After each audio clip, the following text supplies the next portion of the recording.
ازيكم عاملين ايه؟ بصوا بقى كيكة الشوكولاتة الفظيعة دي.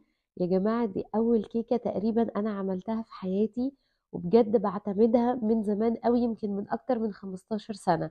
عملت كيكات بالشوكولاتة كتير بس دي الاقرب لقلبي. هنعمل احلى كيكة شوكولاتة بمكونات موجودة عندنا كلنا، بصوص كده خفيف يجنن. عندي هنا كوباية وربع دقيق انا نخلاهم وعليهم رشة ملح، 3 بيضات بدرجة حرارة الغرفة، وطبعا معاهم رشة فانيليا. استخدمي فانيليا باودر لو ما عندكيش فانيليا سايلة. وهنا معلقة قهوة سريعة الذوبان. ما تخافيش خالص، مش هتغطي على طعم الكيك قد ما تخلي طعم الشوكولاتة أحلى. كوباية لبن وكوباية إلا ربع زيت نباتي وكوباية سكر. واستخدمت أنا كيك شيف، لو عايزة استخدمي بيكنج باودر عادي، وده كاكاو محلى. لو هتستخدمي كاكاو خام زودي السكر شوية. في الخلاط بقى او اضربيه بمضرب يدوي، الكيكه سهله يعني مش بتاخد ضرب كتير. انا هنا هستخدم الكبه. هكسر بقى ال3 بيضات، وطبعا انتوا عارفين ان البيض لازم يكون بدرجه حراره الغرفه، يعني لو في التلاجة خرجيه قبليها بساعه او ساعتين. وهنرش عليهم رشه فانيليا، وبعدين هننزل عليهم بالسكر ونضرب كل الخليط ده مع بعض لحد ما السكر يدوب. عايزه احكي لكم قصه الكيكه دي معايا. انا اول مره دقتها كانت عند واحده من اصحابي، وهي ملهاش خالص في المطبخ ومش بتحب تقف في المطبخ كتير. فساعه لما دقتها انبهرت وما تخيلتش ان هي فعلا اللي عاملاها. بس بقى لما ادتني الوصفه والطريقه بجد عجبتني قوي. هنا بقى هننزل بكوبايه الحليب، وكمان هنحط معلقه القهوه سريعه الذوبان، وكمان هنحط الكاكاو المحلى عندنا كله على بعضه في الكبة بتاعتنا. وبرضو هنضرب كل ده لحد ما كل الخليط يمتزج مع بعضه.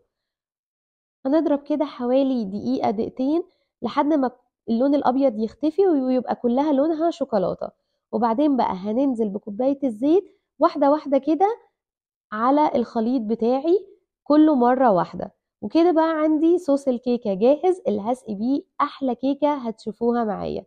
بعد هنا ما ضربت واتأكدت ان كل المكونات تمام، هاخد بقى كوبايتين من الخليط ده وهحطهم في التلاجة عشان يسقعوا كده شوية، عشان انا عايزة الكيكة تبقى خارجة دافية واحط عليها الصوص وهو ساقع.